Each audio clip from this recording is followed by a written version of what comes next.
Flashback to blurry.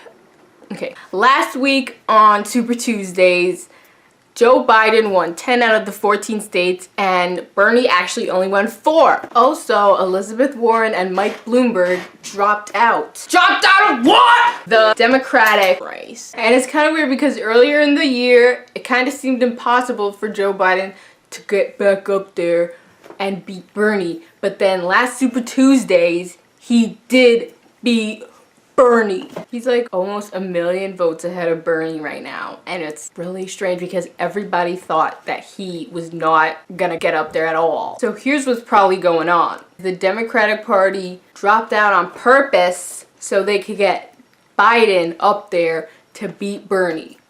It's like coordinated. So now what's most likely gonna happen is it's just gonna be Bernie and Joe. What's going on here?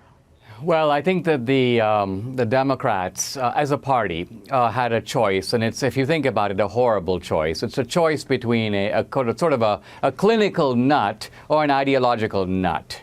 The clinical nut is Biden. The ideological nut is Sanders. And the party has basically decided we got to go with the clinical nut. He may not really be able to move except as a marionette, but he's our marionette. We can control him. I think the problem here is it's not even really so much of a purely ideological divide per se, because Biden and Sanders are not that far apart on many major issues. The Green New Deal, for example, or giving health care to illegals.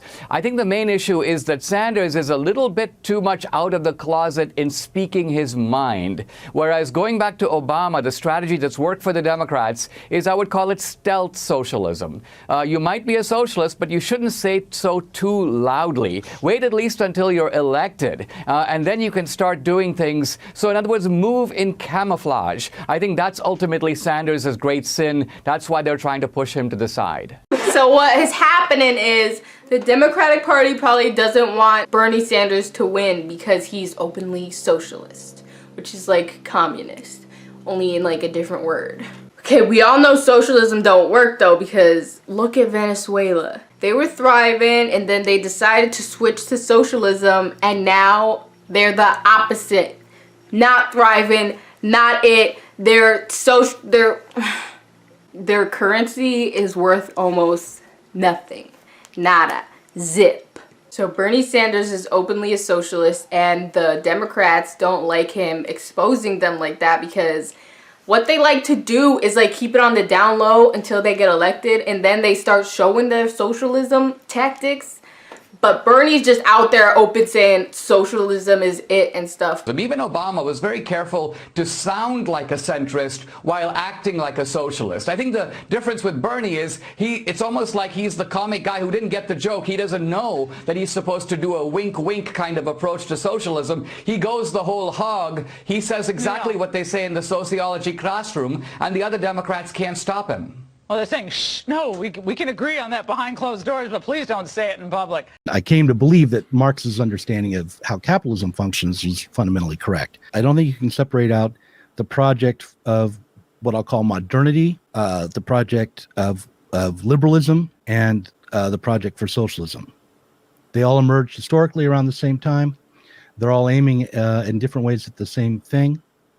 And so because you can't separate those things out, it's very difficult to determine, especially if you don't have a good definition or understanding of what capitalism is, what's responsible for what. So the Democrats, they don't like to call socialism by its name. They like to use socialist tactics, and they like pushing towards socialism and doing socialist things, but they don't like to announce that they're using socialism, because we've all seen Venezuela and how it's gone so downhill and the state that it's in now. And so if the American people were to live in that kind of state and recognize that it's socialism, then they would no longer be interested in using socialism ever again. But if the Democrats were quiet about it, or if people are quiet about what they're doing and they're saying like, oh, I'm not using socialism, this isn't socialism, I'm just doing my thing, but they're actually employing socialism, then it confuses the American people and they don't know what's going on. They'll be like, oh, there's this freak thing happening over here and over here, but they won't really be like,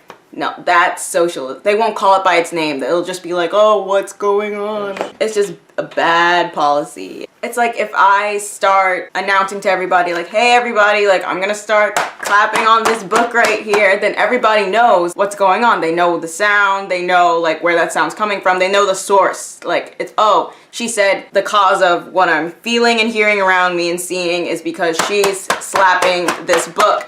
But if I don't announce, like, that I'm gonna be making this sound and I'm just, you're gonna be confused and you're gonna be like, what's that sound? What's going on?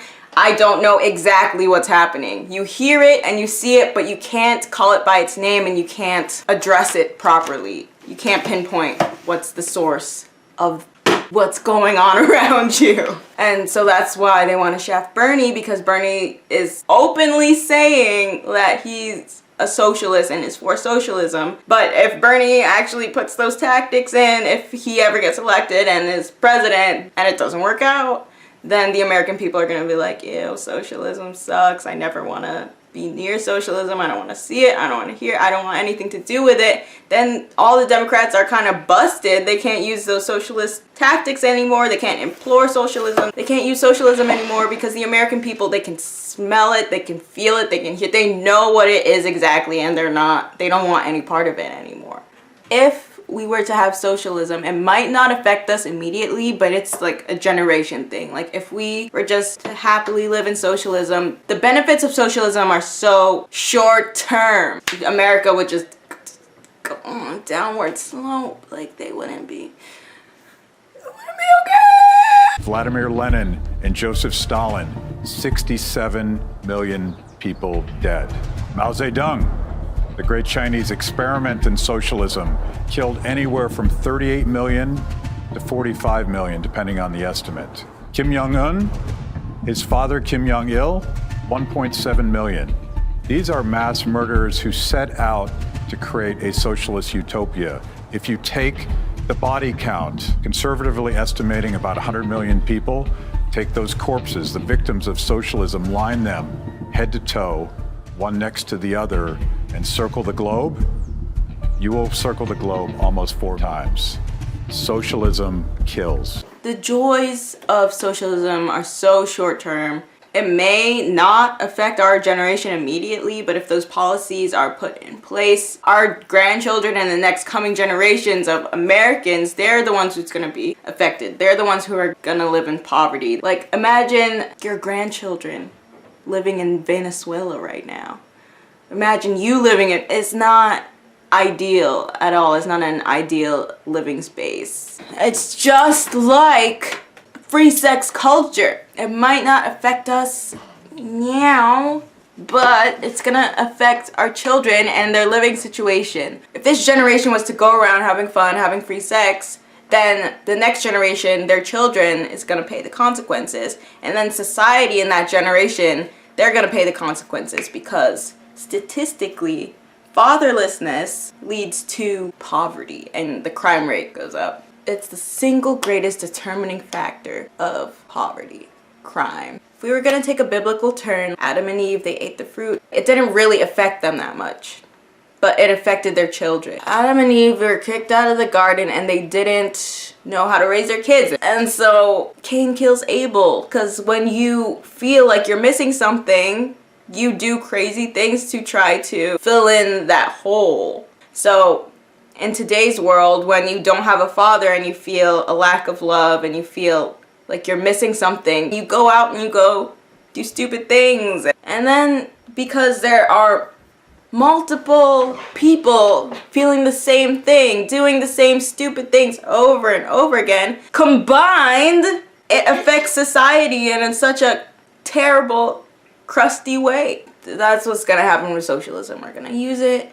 We're gonna be chilling for a short period of time, but while we're living irresponsibly, all that responsibility that we refuse to pick up now is going to be left to future generations, who's gonna be in a crustier state than we are in right now. And that's why the Democrats don't like to say they're using socialism, and that's why they don't want Bernie Sanders in office. And that's all I have to say about that.